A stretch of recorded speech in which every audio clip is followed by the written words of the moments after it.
안녕하세요. 김임순입니다. 오늘은 기후변화와 바이러스의 관계를 한번 이야기해 보도록 하겠습니다. 기후변화는 무엇 때문에 발생하는 걸까요? 기본적으로 지구온난화 때문이라고 이야기를 하는데요. 왜 지구가 더워질까요?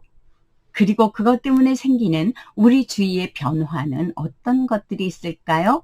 하는 것을 한번 다루어 보도록 하겠습니다. 기후변화의 원인은 크게 자연적인 요인과 인위적인 요인으로 나누어 보고 있습니다.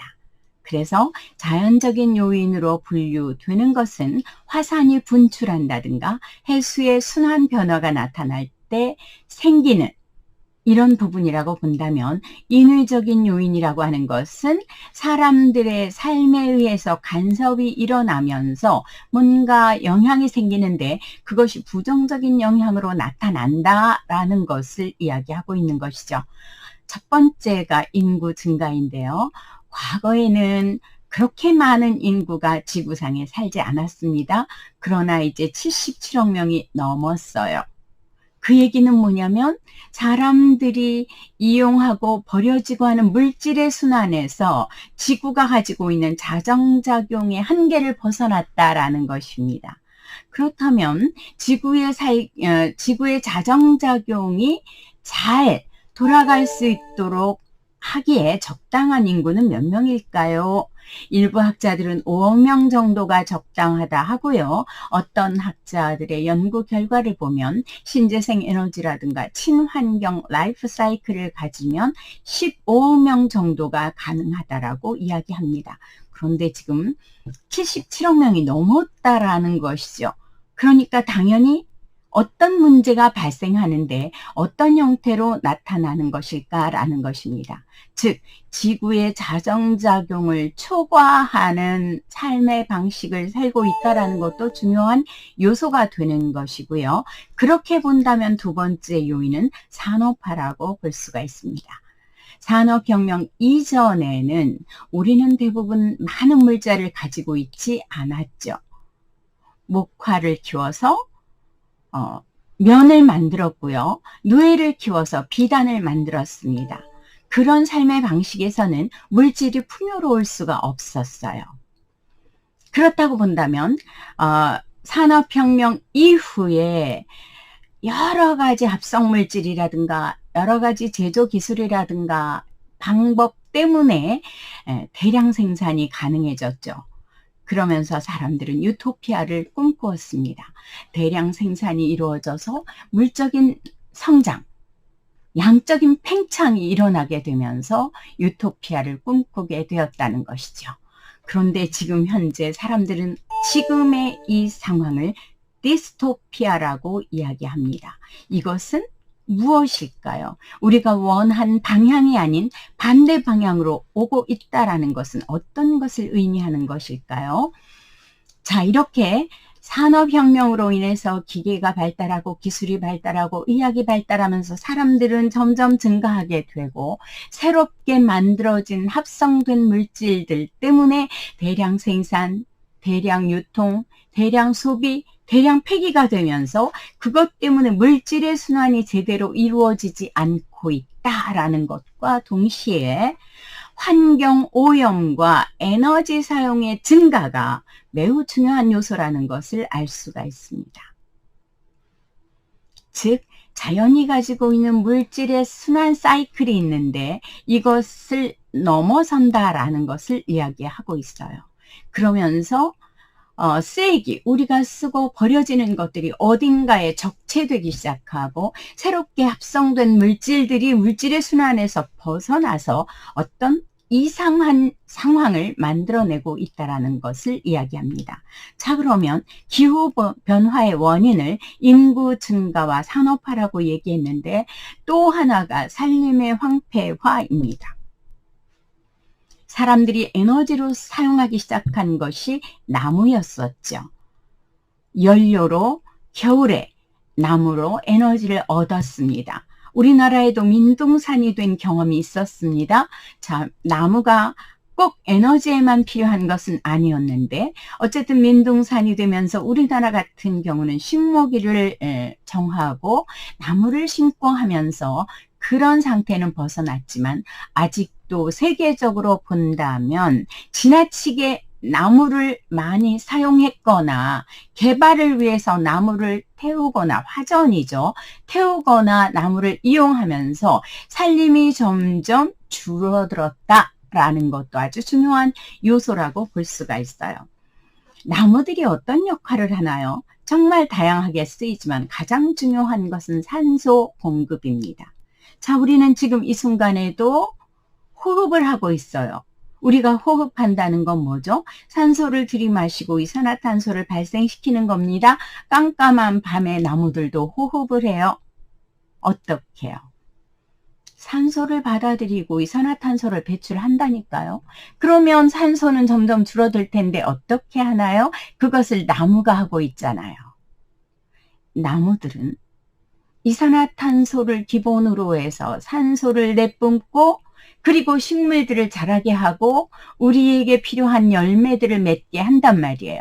그러나 개발 때문에 이런 나무들을 벌채하기도 하고 밀어내고 새로운 대규모 아파트라든가 댐이라든가 또 산업단지를 만든다든가 하는 것들이 굉장히 많이 진행이 돼 왔다라는 것입니다. 이것 또한 기후변화의 원인이라는 것을 알 수가 있어요. 또 사람이 점점 늘어나면서 어떻게 되나요? 도시가 개발되기 시작하죠. 그런데 사람들이 골고루 살까요?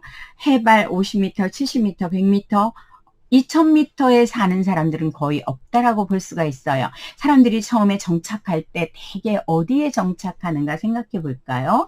물이 있는 곳에 정착합니다. 호수가 있거나 강이 있거나 바다가 있는 곳에 정착하죠. 그래서 지금 현대인들이 살고 있는 대개 메가시티급들 큰 도시들을 보면 물이 있는 곳에 있단 말이죠. 그런데 어떻게 된다고요? 이렇게 메가시티급 도시들이 높은 곳에 있지 않고 낮은 지대에 있다라는 것이고요. 기후변화 때문에 발생하는 지구온난화 때문에 발생하는 문제들은 이 메가시티를 중심으로 해서 큰 장기적인 문제가 발생된다라는 것을 이제 점점 아시게 될 겁니다. 자, 도시가 개발되면서 숲을 밀어내고 나무를 잘라내는 것 외에도 자연 환경의 훼손은 점점 많이 이루어지고 있고요. 또 화석 연료가 많이 사용됐었죠. 초창기의 산업혁명은 석탄으로 이루어졌었고요. 그 이후에 석유라든가 천연가스가 발견되고 이용되기는 했지만 이런 것들이 무한하지 않다라는 거 아시죠? 재생 가능한 자원이 있고 재생 불가능한 자원이 있다라는 말입니다. 우리가 이용했던 석탄이나 석유는 대표적으로 재생 불가능한 자원이에요. 그러면 이 재생 불가능한 자원을 사용하고 나면 언젠가는 이것이 사라질 것이라는 것 때문에 친환경이라고 불리는 신재생 에너지가 대두가 되고 있는 겁니다. 자, 그러면 이 기후 변화는 어떤 상태가 된다라고 예측할 수가 있을까요? 기본적으로 자연 환경이 훼손되면 자연 생태계가 파괴가 되는 것이고요. 우리는 점차 현대인의 삶의 방식을 보면 에너지 의존적인 삶의 방식을 갖게 되었다라는 것입니다. 이렇게 하면서 에너지의 점점 증가되는 사용과 물질 순환에 따른 대량 생산과 대량 소비, 대량 폐기 때문에 발생하는 환경 오염 이런 것들이 결국은 기후변화를 가져오게 된다라는 것을 이야기하고 있습니다. 자, 결국 가장 이제 문제가 되는 것이 6개의 이제 온실가스인데요. 이 온실가스가 지구의 기상을 뒤덮으면서 점점 온실처럼 지구가 더워진다라는 것을 이야기하고 있습니다. 지구가 더워지면 어떤 일이 일어날까요? 좋게 말하자면 추운 지방은 따뜻해질 수도 있습니다. 그러나 지구가 가지고 있던 전체적인 사이클에서 뭔가 이상이 발생된다라는 것을 알 수가 있는데요. 대표적인 것이 빙하의 감소입니다.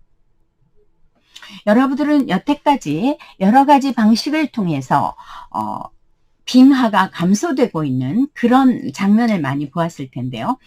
지구의 평균 온도가 올라가면서 빙벽이 무너져 내리고 있습니다. 빙하가 무너져 내리고 있습니다. 그런데 이 빙하가 녹는 속도는 점점 더 빨라지고 있습니다. 자, 점점 더 빨라진다라고 하는 것은 녹은 물이 바다로 흘러들어가서 해수면이 상승하는 겁니다. 점점 상승하다 보니까 어떤 현상이 나타나요? 낮은 지대의 토지는 사라지고 있다. 물에 잠기고 있다. 이런 것을 알 수가 있어요. 투발루 같은 경우는 9개의 산호섬으로 이루어져 있는데요. 2개가 이미 사라졌다라고 합니다. 그리고 지구온난화가 계속되고 기후변화가 계속되면서 점점 더 해수면은 올라갈 것이고 낮은 지대는 침수될 것인데 제가 아까 말씀드렸죠. 메가시티급 사람들이 많이 모여 살고 있는 대도시들은 어디에 주로 만들어졌다고요? 물이 가까운 곳에. 산 위에 만들어질 수가 없었던 것이죠. 당연한 거예요. 그렇게 본다면 언젠가는 지구의 상당 부분이 침수될 것이고 그것도 사람들이 가장 선호하는 곳이 사라진다라는 의미를 갖게 되는 것입니다. 자, 이렇게 해수면이 상승되면서 침수와 더불어서 불규칙적인 자연재해가 일어난다라는 것이죠. 우리가 알고 있는 기상이변입니다. 갑자기 태풍이 오기도 하고요. 어느 지역이 따뜻해지는 것을 벗어나서 엄청나게 비가 오기 시작하는 것부터 시작을 합니다. 자, 이런 원인을 일부 과학자들이 연구를 했더니요. 과거에는 한 1000kg 정도의 구름이 형성되면 비가 되어 내렸다고 합니다. 그러나 온도가 점차 높아지고 기상의 변화가 생기면서 1500kg의 구름이 모여도 2000kg이 모여도 2500kg이 모여도 꼼짝하지 않다가 3000kg쯤 되니까 하나의 시드가 형성되면서 비가 내리니 이것은 폭설일 수밖에 없어요. 자, 어느 지역인가 폭설이 내린다면 다른 지역은 어떻죠? 물의 순환 상태로 본다면 그 지역은 거의 비가 내리지 않는 겁니다. 어느 지역에 폭설이 내리는 순간 어떤 지역에는 강수량이 엄청나게 적어지고 점점 적어지면서 사막화가 된다, 건조지대가 된다라는 것을 우리는 충분히 알 수가 있습니다. 이렇게 되면서 어떤 문제가 생기나요? 농작물 생산량이 감소합니다. 왜요? 가을에는 따뜻한 햇살이 있어 주어야 과일들이 맛있게 익을 텐데요.